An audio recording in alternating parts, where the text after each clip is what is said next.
one of the doctors had told me, when we were kind of preparing to be induced, and like she told me about the probability of having a C-section, she had said, like, you're already a great mother. You're already a mother. You're already a great mother because you're making the best decision for your baby. That just gave me like so much peace and like reassurance that like, okay, like this isn't going the way I want it to go, but it's going the way that it needs to go. The video you are about to watch was recorded 2 years ago, and it is recounting the birth that I had almost 4 years ago. The reason why it took me so long to edit it and post it was because I honestly didn't know if I ever would. I recorded it at that time really for myself as a way to process and heal and create a safe space for me to talk about what happened and how it made me feel and the impact that it had on me. It wasn't really for anybody else at that time, but a lot has changed, and I really feel like now is the time to share it. And I know that there are many other moms out there who are processing and trying to understand and relate and kind of accept the birth that took place. And I know when I was freshly postpartum with my first son, I didn't see any other stories out there in the internet that was like mine, one that I could really relate to. And whenever I would share my story with others, I felt like it created such an awkward space, not only for me mostly, but mostly for them. And it can be really hard to connect when you're a new mother and just in motherhood in general, to find somebody who can relate to you and understand. So I really pray that whoever this video is for, that you feel that. And I will honestly say this video is not for everyone. If you're pregnant, it's probably not the best for you to watch this. But if you want to become a mom one day, I think it could be helpful if you want to understand all the many possibilities and that could happen when you are pregnant and giving birth. And then also mostly I made it and I'm sharing it for moms that have been through a traumatic birth, a specifically traumatic C-section birth that was unplanned, that you didn't want, but did end up happening, to help you know that you're not alone and that you are understood, and mostly that you are seen by the Lord. So I ask for your grace as you're watching this, and I did cry a lot, and I cried even more editing it just because of how faithful God has been, and just remembering the details of something that happened almost 4 years ago, and just what a miracle life is and how faithful the Lord is. So I hope that you enjoy it. Hi, my name is Pauline and I'm a first-time mom. Today I am sharing my birth story with you all. Now I'm going to try not to cry. I'm going to try to make this as informative as possible, but I really want it to be authentic and be real. There's obviously a lot of birth stories on YouTube, and I love that those are available. And I honestly watched a good amount of birth vlogs even when I was pregnant to kind of prepare me. And I could say they were helpful, or maybe they weren't, I'm not sure. But I wanted to share my story today, really just as a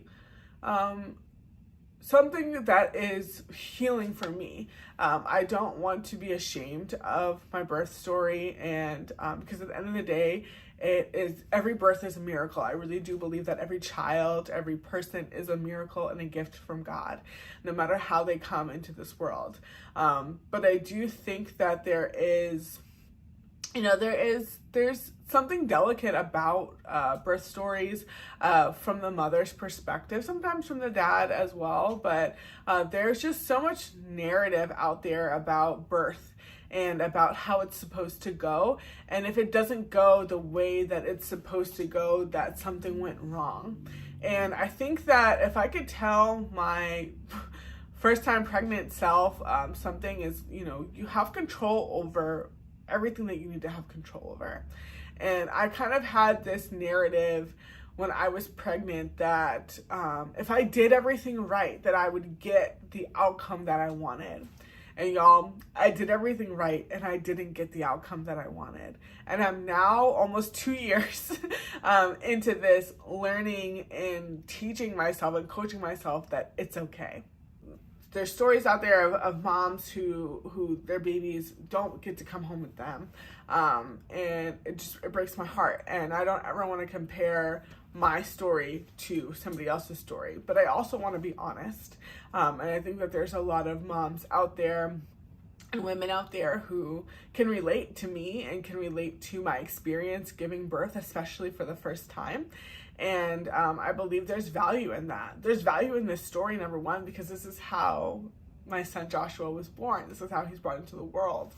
And his life has value, and the way that his life started has value. And I don't ever want to feel shame about that. But I also want to shed light on the moms and that give birth and it doesn't go the way that they wanted it to go.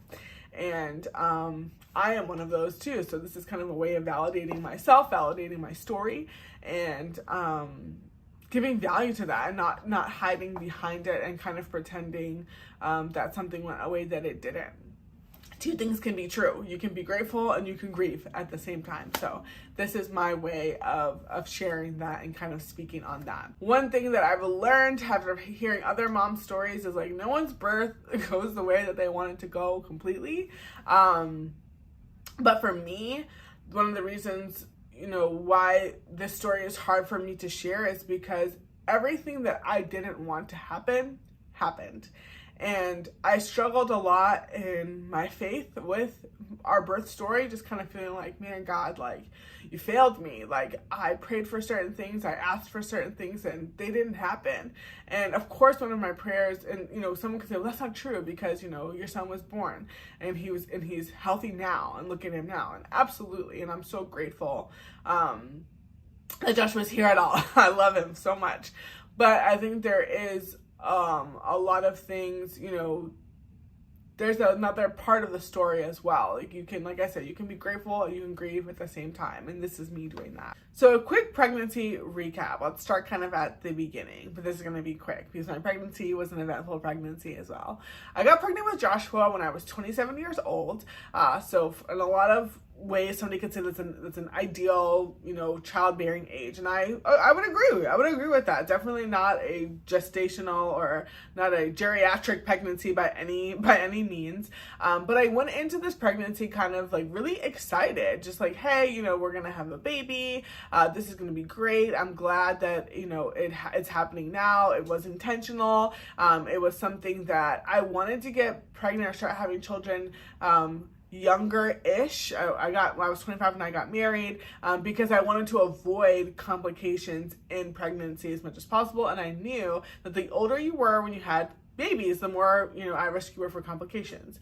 Now, of course, there's women who have babies when they're 40 and over that maybe they're monitored closely, but they have great pregnancies. There's a lot of women who have that story, and that's a wonderful thing. And there's also women who are teenagers who are super young who have complications in their pregnancy. So I'm learning now, kind of hindsight, that there's no, there's stories on either side. But for me, being in the middle kind of age bracket, I didn't anticipate as many complications as we had. So Joshua was born, just kind of to begin with the end in mind, Joshua was born on February 18th, 2021 at 3:18 in the morning. He was born via unplanned C-section at 35 weeks he was born in 36 weeks and 6 days. So we almost made it to 37 weeks, which is still considered preterm, but it's they would like you to, if you can get 37 weeks, it's better for gestation, for growth, and for development for the baby. So that's when he was born. And the first thing I thought when I saw my son for the first time was, wow, you look like me. That's literally what I said out loud. I was laying on that table and I was so just upset and devastated by like how we got here. So to kind of back up, pregnancy, when I got pregnant with Joshua, it was in the height of COVID, I was working from home. There was a lot of online visits or virtual visits and things like that. But I was really excited because I'm like, all right, great, it's going to be a great pregnancy. I wanted to have an unmedicated birth. I wanted to have a vaginal birth. I wanted to really experience the privilege and the honor it was to give birth. Of course, only women can physically give birth, and I felt like that's such an honor. I felt like, oh, I want to go through this process. I want to feel all the pains. I want to go through this. I want to feel what it's like to push a baby out. I've kind of always viewed myself as somebody who's like strong and physically capable. I wouldn't say that I have like a high pain tolerance, but I feel like you also probably can't say that you do unless you go through an unmedicated birth. I don't know. But I've had things happen to me before. I got surgery. There's different things that happened. I'd broken my wrist. Like, I've been through some pain previously in life, but I just was really excited to go through this process. Of course, I wanted to be a mother, and I felt called to be a mom, but even outside of that, I really wanted to go through the birthing process. I wanted to feel it all. I wanted to go through it. So that was kind of my mindset going into pregnancy. Now, when I was 25 years old, I was diagnosed with hypertension. It was a surprise to me. Now, there is a family history of hypertension, all of that, but most of the people, both my parents had been diagnosed with it, but they weren't diagnosed with it until like later in life, like late 30s, maybe mid 40s. So I wasn't really like kind of concerned about it right now. So I was really shocked and confused, honestly, when I got that diagnosis at 25. But I got on my medication like I was supposed to, and I had actually lost a good amount of weight, and that did help a lot with my blood pressure as well. But I wasn't really considering it when I was going into pregnancy, and didn't consider that to be like a complication or something, to be concerned with going into pregnancy. But it was. And my first video visit with the doctor, she had pretty much laid out for me what my pregnancy was going to look like because of this complication. And I was going to have to take baby aspirin. I was going to have like an increase of visits and all these different things. And she was saying, you're going to do this, you're going to do that. At 35 weeks, this is what you're going to do. You're going to have these tests and that test. And I was like, so, and she had said like, with a high risk pregnancy, blah, blah, blah, blah. And I was like, okay, so you're telling me that my pregnancy is high risk? And she was like, yes, we would consider you in that category because of the hypertension diagnosis. And I was like, really, really blown about that. Like, I was like, what? Like, I wanted to have the whole midwife experience. I wasn't going to birth at home. I wasn't ready for that, but I was like, yeah, I want this to be natural. I wanted to labor at home as much as possible, all these different things. So that really kind of like threw a wrench in the beginning of it, but I kind of thought to myself, like, all right, like, this is what I'm dealing with. But my blood pressure is under control. Like, it's not gonna, be bad or whatever. It's not gonna cause more complications for me. And my mindset for the majority of the pregnancy was like, okay, as long as my blood pressure is down, or at, under 120/80, like, I'm good. Like, that was my main focus, was just to keep my blood pressure healthy, right? To take my medicine, to do what I was supposed to do. And honestly, y'all, that did happen the majority, like my whole pregnancy up until being in the hospital. My blood pressure was great. It was monitored closely, and the practice that I went to, they're very, very conservative with blood pressure, because what I've learned is that blood pressure actually does rise. Like, it's very common for blood pressure to rise during pregnancy because of, like, you have increased blood flow, your body's, making blood for the baby and hydrating the baby and all those different things. So there's that. So I'm going to skip through. This isn't a video about my pregnancy, so I'm going to skip through the pregnancy. But just to start the pregnancy, I did have that complication to start with, and that did affect really how the delivery and how the birth went. So fast forward to 30 weeks into pregnancy, I had already been diagnosed with hypertension previously. I had already, at 30 weeks, I'd already been diagnosed with gestational diabetes, so I was managing that. Every Tuesday, I would have an appointment with the regular OBGYN doctor's office visits, like your standard visit, and they would check the baby's heart rate. Because of my complication, they were, the baby was at risk for more things, and they were just trying to monitor the baby, make sure that, Joshua was okay, that he was growing, that all the things were in place. And then I had an appointment with the specialist at MFM at Maternal and Fetal Medicine every Friday, and they would do an MST test. So this is important because this is how I got into the hospital. A 10-day hospital stay for me and my husband. We pretty much moved into the hospital. Y'all, if you have never given birth or you're not close to anybody who's given birth before, usually people are in the hospital for like 2 to 3 days, not 10.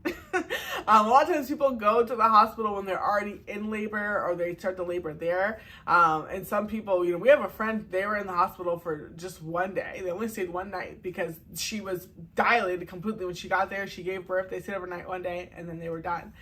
That was not our story. So because of him not passing the NSTs, that led to us being in the hospital, and that led to further monitoring. Because at this point, at 35 weeks, I was admitted to the hospital. It was a Friday. I had one of my normal MFM appointments, and they told me, like, listen, your baby is not doing well. Not only is he not passing these NSTs, because y'all, for I think the first 3 weeks, he passed the first NST I ever got, and then he never passed anymore. And then, so they were like, okay, well, that's fine for now, but we'll just keep watching. And then he just wasn't getting better. And not only was he not passing the NSTs at this point, but now he's starting to have heart decelerations. And that's very concerning because we weren't even in labor yet. And it's like, if his heart rate is already dropping and he's not doing well, then that's kind of, that's a concern. So after I get admitted to the hospital, the doctor is telling me, hey, your baby's not doing well. He may do better outside of the womb. He's having these heart decelerations, his heart rate is dropping, and he's under stress. And we may not be able to, help him while he's staying in there. So I'm like, all right, like, what all does this mean? And they're saying, like, we're going to monitor you for 24 hours. If he can go 24 hours without heart decelerations, then we'll let you go home. But honestly, because of where you are in your pregnancy, and if you do go home, you're probably going to be back here. And because, we're at 35 weeks, y'all, we still have 5 weeks to go. My goal, being a high-risk pregnant mom, was to get to 39 weeks. And I was going to be induced at 39 weeks, and that was the plan. And I didn't really want to get induced. I wanted to go natural because I knew the risks with induction and, like, the probability of C-section after that. But literally this whole pregnancy, my prayer was just, I really don't want to have a C-section anymore. Please help me to vaginally deliver this baby. And the reason for that was because I knew the risks, but also we wanted to have more than one child. And I knew that the more C-sections that you had, the less, chances you have of having a vaginal birth in the future. And there's just a bunch of course, complications, the recovery time with C-sections, and all those different things.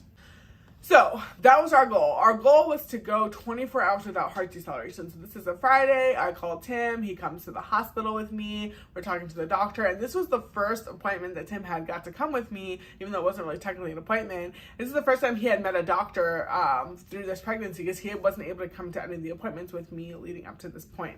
So that was our goal. So we're chilling in the hospital. We kind of are taking it day by day. Okay, it's Friday. Maybe we'll be out by Saturday. Maybe we'll be out by Sunday. But as we're going and being checked, the nurses didn't really come and check in on us much because I'm not in labor. I'm not, my water didn't break. I'm not having contractions, but they have me on this monitor, just to check on the baby and to monitor Joshua's heart rate and make sure that, like, okay, he is getting stronger, he's getting better, whatever the case is. So our goal was to go 24 hours without heart decelerations, and we were there for 5 days. And it's Monday, it's Saturday, it's Sunday, it's Monday rolls around, and now we start working from the hospital. And thank God for remote jobs and work from home and all that stuff, or else I don't know, we would have had to take sick days or something, I don't know. And because of that, Tim was able to be with me, and that just made it so much better. So a couple of the days we got to like 23 hours, and they were saying, like, yeah, it's looking like you're going to be able to go home. We just have 1 more hour. And then during that hour, y'all, Joshua had a heart deceleration.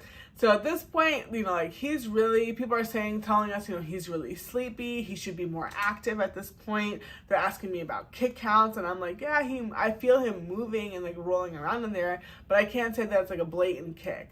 Later, I found out that I actually had placenta, an anterior placenta, which means the placenta was over like the top part of my belly, which was like cushioning his kicks or any movement. So it made his movement feel lesser. So the doctors are like looking at me like, okay, you're not feeling any movement, like that's not good. You know, in third trimester, like the baby should be moving pretty frequently. That's a healthy sign. And if you guys think about it, like, you know, when you're healthy and you're feeling good, you're up, you're active, you're moving around, versus when you're sick and you're not feeling well, you're laying in bed, you're not having a lot of movement. So that's one of the indicators of like, okay, he's not doing well if he's not moving around a lot and there aren't a lot of kick counts. One of the days, one of the doctors told me, you know, like your baby's movement and his activity level is one similar to a mom who's on crack. And I was like, what? And he's like, I don't think you're on crack, but your baby is acting like you are, and that's a concern for us. He should be way more active. He should be not as sleepy as he is at this stage of his gestation. So we moved into the hospital. You know, Tim would run back home once a day, and he would shower and he would get like new clothes and food or whatever for us. And he brought the Apple TV, you know, like he brought the basketball hoop. Like we moved into the hospital. We had fun there. I was pretty comfortable there because, like I said, I'm not in labor. I'm not in any pain or anything. I'm just pretty much waiting for the time to go past so that we can go home. So at this point, I'm thinking like, you know, we're going home. But after, of course, like 3, 4, 5 days there, the doctor's pretty much telling us like, you know, you should probably plan to be induced earlier than even the 39 weeks. And you know, it got scary, y'all. You know, one of the nights I had, you know, if you've ever stayed overnight in a hospital, you know it's really hard to sleep there because there's like monitors beeping, there's people in and out of your room. It's not very comfortable. And the doctors would do their rounds and come visit, like, you know, at least once a day. And then they would tell us, you know, like, all right, you know, we're just waiting to see how baby does, if you're able to go home. But then, you know, it gets to like 3 or 4 days and they're telling us like, okay, like, doesn't really look like he's getting better. It's probably safer for him to be outside of the womb and to be delivered and for you to give birth to him. And I'm just like, no, like, we're at 35 weeks. It's too early. Like, we don't have a bassinet set up. We're not ready. I'm not ready. We had just had our baby shower the weekend before, y'all, and just had taken our maternity photos. So I'm just like, no, I'm not ready for this, like, at all. So I'm like, Lord, like, please let, you know, his heart rate pick up. We're texting our pastors, we're texting mentors and people in our community, like, please pray for this, or send them like lists of things. And, you know, it's just not getting better. Even one night, you know, and I managed to fall asleep, and one of the nurses who was pregnant herself rushed in and she was like, hey, I need you to sit up, I need you to flip sides, because I was on the monitor and they're watching the baby's heart, and they're noticing like these long dips in his decels. And, you know, they're telling me like, hey, like, certain decels are normal, sometimes baby will step on the cord and that will affect his heart rate, but like these ones are too long. He's going like 2 minutes without getting air or with his heart rate not picking up. It's just it's going to affect him. So I'm like, all right, like, this is getting scary. Like, and I'm like, Lord, like, instead of things getting better, it sounds like they're getting worse. And Tim, you know, was pretty much telling me, like, you know, maybe it is a good idea for us to deliver him. You know, we get to meet him and he'll be safer out there. And the doctor had explained to us, you know, there's only so much we can do to help him when he's inside there, if he's not, you know, able to kind of manage on his own. If we get him out of there, we're able to put him on oxygen, we're able to, you know, do different things to help him, but we can't do that when he's inside the womb. So after 5 days of being in the hospital, we were admitted on Friday. On Wednesday night, or Wednesday morning, I'm sorry, the doctor had come in and she was like, so how do you feel about having a baby today? And I was like, what? Like, okay. But at this point, I've kind of warmed up to the idea, like, all right, it's been 4 days. The decels have not stopped. Like, they're not getting better. Like, you know, I've kind of wrapped my head around the fact that, okay, we're going to have this baby early. So we decide to induce that night on Wednesday night. And she said, like, all right, you know, like, this is how it's going to go. You know, you're going to sign these papers and you can kind of have your last meal before 8, before we give you the medicine. So we were like, you know, kind of getting excited about it. We had just finished our last birthing class online that Saturday. So we weren't even done our birthing class, y'all, yet. And luckily the birthing class was hosted by our doula. We did have a doula. Like I said, I did all the things to try to prevent this from happening. And it was kind of like a virtual doula because our hospital was not allowing doulas to come in at that time. So we had let her know what was going on. She had prayed with us, and that was great. At this point in the hospital, on Wednesday, my blood pressure has started to increase. And that's one of the things that the doctor had mentioned, like, yeah, they did want me to deliver because I had just been diagnosed with preeclampsia at that point. So all the complications, I started off with hypertension, I get gestational diabetes at around 25 weeks, and now I have this preeclampsia diagnosis in the hospital. So because of this, before they induced me, they do put me on a magnesium drip, and now I'm bedridden. With the magnesium drip, you are not allowed to walk around, and then I got the epidural as well. I got a catheter. That was an experience to get that. And, you know, I'm bedridden. So I realize, of course, like when you get induced, it's like, you know, you're kind of telling your body to do something that's not naturally doing on its own. And it can just increase, you know, your risks for everything else, and you're kind of seeing how baby will respond.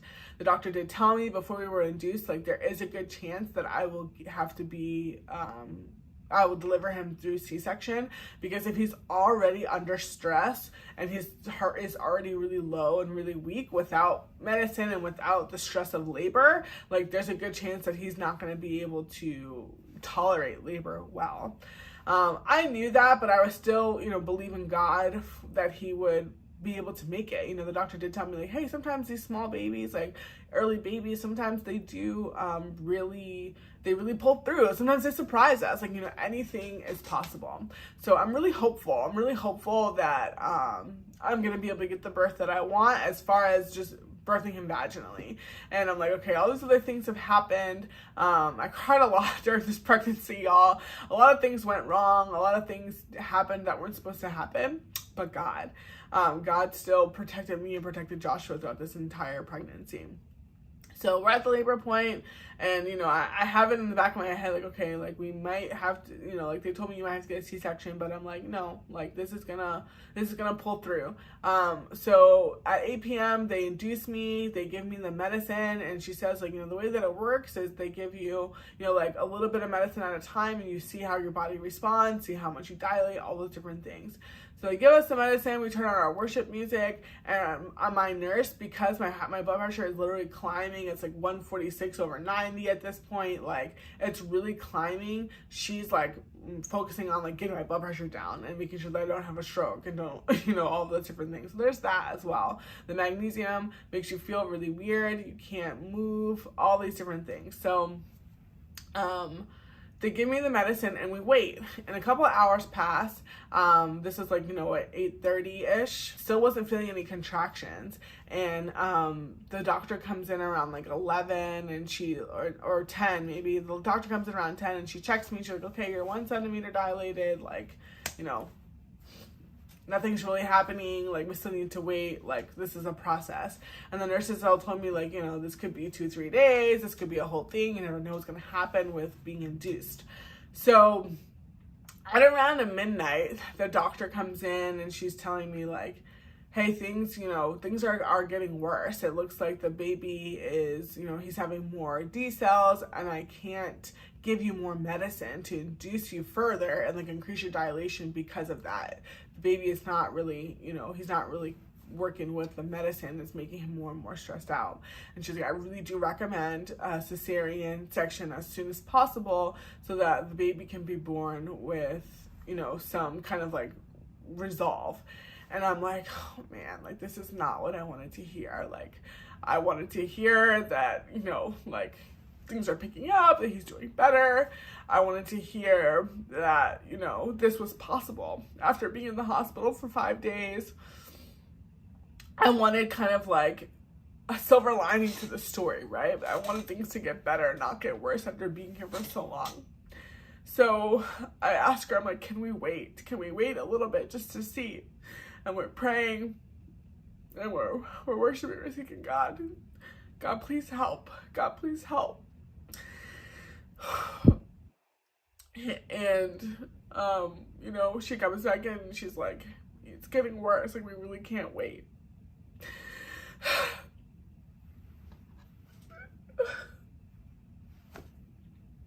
So we call the doula.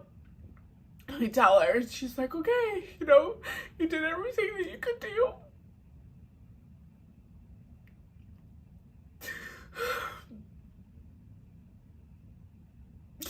You're gonna meet your son. You're gonna meet your son.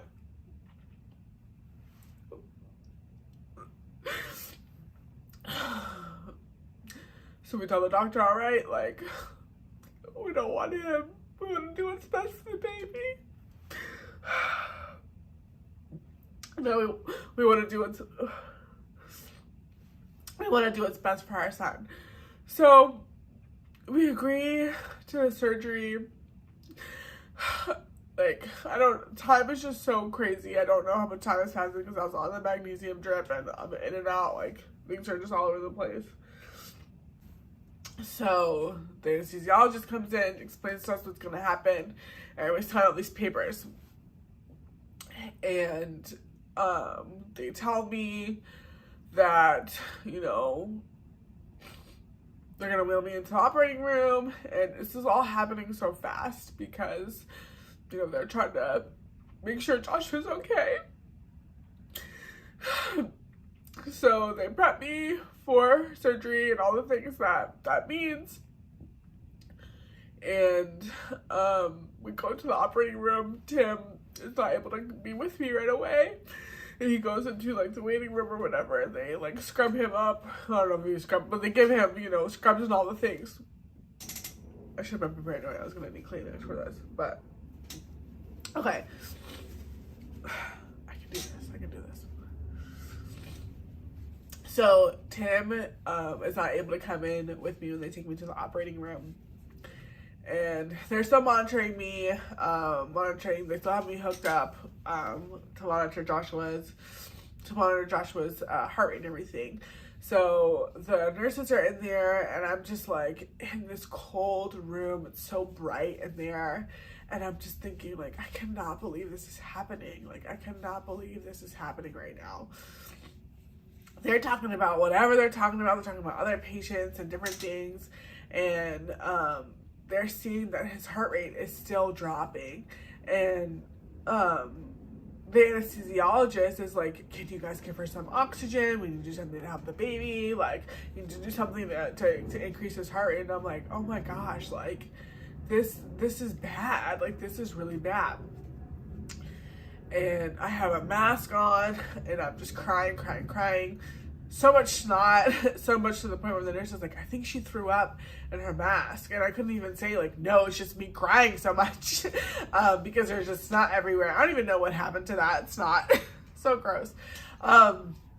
So the anesthesiologist was so sweet. She's telling me, like, this is what's going to happen. We're going to put, you know, this medicine in your back, and this, that. So she does all these, you know, does whatever she does, put the medicine in my back, and it doesn't work. She tells me, like, I have to try another vein or whatever it is. I don't know, artery. I don't know what they're putting in there, but she pricks me 3 times, y'all. And I'm just like, can this day get any worse? Like, what else bad thing can happen? What else can go wrong? I'm sorry this sounds negative, but I'm just being honest. Like, birth is really hard, and delivery is really hard, no matter how you birth your baby. And I don't want to sound ungrateful at all, because I am so grateful for Joshua, and I'm grateful to be a mom, but this was hard. So finally she's like, yeah, you know, your veins, your arteries are so juicy. Like, she's asking me, like, do you hear any ringing? And I'm like, yeah. And she's like, okay, well, that means it didn't take, or whatever the case is. So she tries again, and finally the third time it works. And then we go through the whole process of, like, me laying down, and she's telling me, like, all the checks that they do to make sure you're truly numb and all these things. And I'm like, all right, okay. And I am grateful that I got to be conscious during this surgery, because I know some moms aren't able to. So after how much time passes, I don't know what's going on at this point. But then Tim is able to come in, and he sits above the sheet. He holds my hand, and he is just so upset at this point because he knows how upset I am. And I was so upset, I think, because I felt like I had missed out on something. Number one, my son is struggling, and I can't help him. And it seems like the only way to help him is to do something that I really don't want to do. But I do it because that's what moms do. Moms do what's best for their babies, right? I see the decels. I see the monitor. I see everything. I understand that Joshua's not doing well. So that's why I agreed to do this. So, laying there, Tim is by my side. He's holding my hand. He's telling me I'm doing a great job. And I just felt like I'm not doing anything. I'm not doing anything. I'm not pushing him out. I'm just letting this happen to me. I'm trusting these people to get my son out, to help me. Trusting God, believing God, and trusting these doctors. So, after some time, however much time has passed, because I don't know, the anesthesiologist, after she does all the checks, and she's like, okay, they're gonna start. She's telling me, like, these are the different layers they're going through in your body to get to your son. There's like music playing. I don't know what it was. She couldn't forget how cold it was in there. And I just remember looking up at the ceiling, and then she told me, they're close to getting your baby, and he's almost there. So they pull him out, and they lift him up off the sheet, and I just remember thinking, like, wow. I remember thinking, wow, he looks just like me. I remember thinking he looks just like me. And y'all, through my pregnancy, I was praying that Joshua would look like Tim, because we wanted a boy and a girl one day, and when we found out we were having a boy, I was praying that he would look like Tim, because I want the girl to look like me. But yeah, I just remember thinking, like, wow, he looks just like me, and his eyes were closed, he had these big, beautiful lips, and he wasn't crying at first, which, in hindsight, I understand that, like, that's normal for babies to not cry when they're born via cesarean. So, then she's telling the baby's out, they're gonna finish up and stitch you up and all that stuff. And in the operating room, the NICU team was there, and they weighed him and put his first diaper on and all that stuff. And they like do the assessment of the baby and see, like, they look at the color, the weight, all these different things. And they said, like, okay, he's good to go. He doesn't need to come to the NICU. And I was like, oh, thank you, Jesus. Like, let's avoid one like complication or one like big step. Let's at least not go to the NICU with all these different complications that we've had. And I thought, like, okay, great. So after I was all stitched up and everything was ready to go, and the nurse had asked me, like, do you want to hold your son? Do you want to hold him? And I just was thinking, like, I don't know if I'm ready. Everything had happened so fast, and I just kind of wasn't really ready to meet him, and like, I wanted to, and I was glad that he was here, but I just didn't really like trust myself. I didn't trust my body. I didn't have control over half of my body. I couldn't move. I couldn't feel from like the chest down. So I didn't really trust myself, and I kind of thought, like, okay, like, he's here, I want to breastfeed, I want to take him into the golden hour, all these different things. And she did give him to me to hold. I didn't give her like a clear answer. And then they moved me off the operating table back to my bed, and then they gave him to me, and then they rolled me back to my room. And during our hospital stay, I just remember like praying to God and asking him, like, Lord, like, I'm not ready to give birth yet, like, what's gonna happen? And he was saying, you're not gonna give birth in this room. And I didn't. I gave birth technically in the operating room, And I just, that always has stuck with me, and remembering, like, God was speaking to me this whole time, and he hadn't left me. Even though things weren't going the way that I wanted them to go, and didn't go the way I wanted to go, God was with me the whole time. So, we get back into the room, and I'm just like in and out of consciousness. They put me back on the magnesium drip for my blood pressure to be managed, and I'm bedridden for the next 24 hours. So he's in the room with us. We latch, which was awesome. After me like kind of begging the nurse to help me with that, and they're trying to like stabilize me and stabilize my blood pressure. And she's like, okay, well, like, we're trying to figure out your blood pressure stuff right now, but if you want to breastfeed, they're like, okay. So she like gives me some instructions with that. Luckily, I had taken a class, and I had done a lot of prep for breastfeeding when I was pregnant, so I kind of had an idea of what I should do, but I also was like very limited in my mobility. Like, I wasn't really able to sit up because of my incision and all these different things. So Joshua was really sleepy, which I know is normal in a way, but he was like extra sleepy because of how he was in the womb. So we breastfeed, we latch, and then like we kind of take a rest, and then like a nurse from the NICU had come in to check on him. And then, like, they're evaluating him and, like, seeing that, like, oh, his blood sugar is really low. And his blood temperature or his body temperature is really low, too. So because of that, they're like, we need to take him to the NICU. He can't stay in here with you. And I'm like, oh, my gosh, are you kidding me? Like, I thought that we had already dealt with that. I thought you guys already checked for those things. And, like, maybe they did when they were in the operating room. So next thing I know, my son is being whisked off to the NICU. And because I'm bedridden, this is what, like 6 a.m. at this point. So he was born at 3-something or 3:14. In that 6 a.m, he's taken to the NICU. And I can't go. I can't go see him. I can't go visit him because I'm bedridden. And I'm on this magnesium drip for the next 24 hours. And not only that, but I can't eat. So obviously with pregnancy, there's a lot of restrictions of like what you can and can't eat, from like sushi and like, what is it called? Lunch meat and different things like that you can't eat. So there's those restrictions, but I also had other restrictions because of the gestational diabetes diagnosis. So I'm kind of like looking forward to like, okay, well, I'm not pregnant anymore. I can eat whatever I want. And they were like, nope, you can't eat. You can't even drink water. So I'm like, great. Awesome. So I just lay here by myself for 24 hours. Tim is going back and forth between, the NICU and seeing me.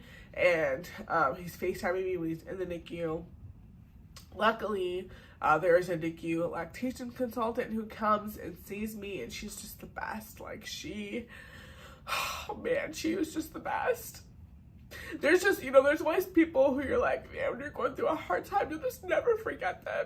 And she was one of those people for me and for us. And Tim loved her too, because she helped me with breastfeeding and with pumping, and she was just so encouraging. She was like, oh my gosh, you have such, you have a lot of cholesterol, like, we're gonna bring this to the baby. And then she would go to the NICU with Tim, and they would video, giving Joshua the colostrum that I made. And she was saying, oh, like, this is great. This is going to help him get stronger. This is going to help him get out of the NICU even faster. And, then my supply started, like, coming. And then after I was out of the magnesium drip after 24 hours, then they moved me to the postpartum unit. So from what I understand, most moms, after you give birth, like right away, they'll, once baby stabilized, you're stabilized, they'll bring you to the postpartum unit. But I couldn't move there until after I was off of the magnesium drip. So that's when we moved to the postpartum unit, and then we were there from Saturday, Sunday, Monday, and then Tuesday we went home. So after I was after the magnesium drip, so on Saturday morning, right at 6 a.m. when I was able, I went to the NICU to go visit Joshua, and then we would practice breastfeeding when we could, and like the whole NICU experience is its own thing. But 4 days later, we went home, and the NICU was tough. The NICU was tough, like, seeing all of the babies in there and seeing Joshua all wired up, and not really having the experience the first couple of days with my son like I thought I was going to. But the NICU staff was great, and by God's grace, my body did a great job recovering, and I'm so thankful for that, because I know there can be complications after C-sections as well, which is one of the reasons why people, don't want to get them. But yeah, like God had just been so faithful in the recovery, and I just remember that Sunday we were in the postpartum room, me and Tim was in, and Joshua was in the NICU, and we had watched church online. We were just worshiping, and I was just thanking God for where we were, and that we were on the road to recovery, and that we weren't worried about decels anymore, that Joshua was getting better, and it was better for him to be outside of the womb. And I had just had such a tough time mentally and emotionally processing the birth. And another way that the Lord had really shown up and showed me that he was with me was all of the doctors, except for one, on staff at this hospital and within my practice, they had all had complicated births and deliveries. So they were very understanding. I think the majority of them had had C-sections themselves. All of them were moms. All of the women were moms. And they had just told me how, they had decels themselves, and they had gestational diabetes diagnoses themselves. And I just really thought, wow, that is such a blessing, because they were so compassionate and so understanding. I mean, they were obviously very straightforward about, this is what we need to do in order to, protect the baby and keep him safe, and same thing for you. But it just really, really helped that they were telling me, I know this isn't going the way that you wanted it to go. And, one of the doctors had told me, when we were kind of preparing to be induced, and she was telling me about the probability of having a C-section, she had said, you're already a great mother.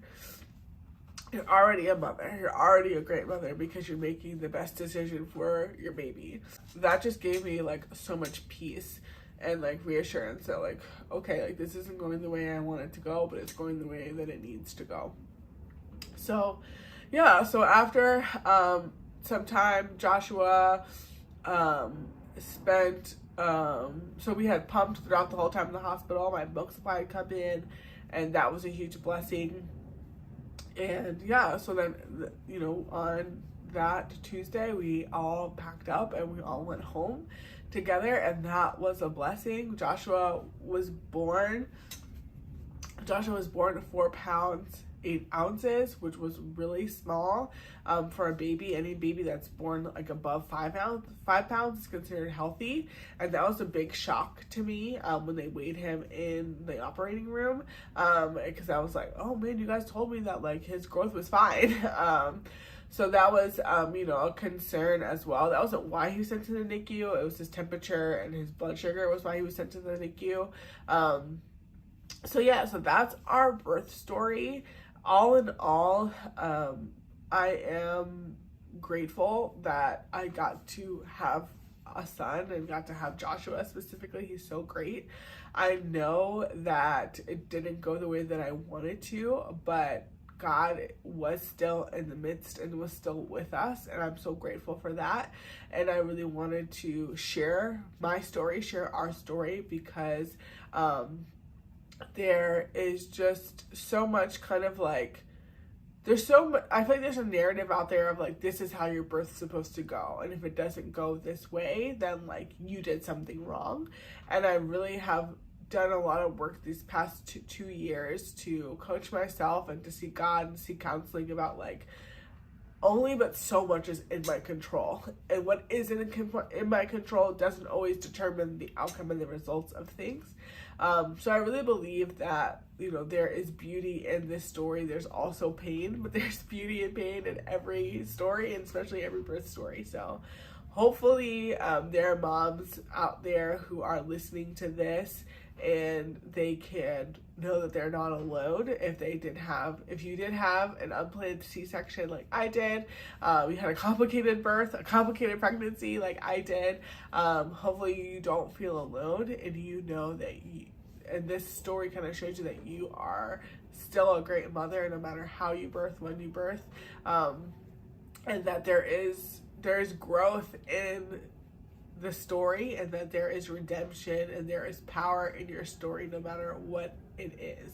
So thank you so much for watching. If this video and story was valuable to you, check out our breastfeeding success story and how we started breastfeeding successfully even in the NICU and beyond the 1 year and even 18-month mark. Thank you so much, and I'll see you in the next video. Thank you so much for listening. I know that was like an emotional roller coaster, at least it was for me when I was watching back and editing it, and I understood now why it took me so long to kind of face it and go through it and watch it back. It was a lot, and I definitely needed to take a break from that, just from my emotional state. So I'm glad that you watched the whole thing, and I would love to hear in the comments what your birth story was like and how it's been processing it as a new mom, or if you are not a mom yet, kind of maybe what you didn't know that could happen, or just how you related to the story. If you are freshly postpartum and trying to process the birth that you just had, and you are trying to relate, and just honestly feeling disappointed about how your birth went, I do really encourage you to keep seeking God. Give him your pain and your disappointment. Watching this back, what really stood out to me and what I really felt like the Holy Spirit was impressing on my heart is that nothing is wasted. And so often I know I want to see God move immediately. I want to see him answer prayers in a day, in a week, in a month. And sometimes that doesn't happen. He has such a long-term perspective in mind. I mean, obviously he's thinking of eternity, and his plans are made in light of eternity, and we are so short-sighted. I am so short-sighted. So if that is your kind of your headspace and where you are, and if you're like, yeah, maybe everything that happened to me didn't happen to you, but you feel the same way, maybe you got an epidural and you didn't want to, maybe you gave birth, in a hospital and you wanted to give birth in a birth center or at home or something like that, I really challenge you to encourage you to take that to God. By the grace of God, I'm able to sit here and say that 4 years later, after giving birth to my first son, almost 3 years later, last year in 2023, God gave me the birth that I always wanted, and he far exceeded my expectations.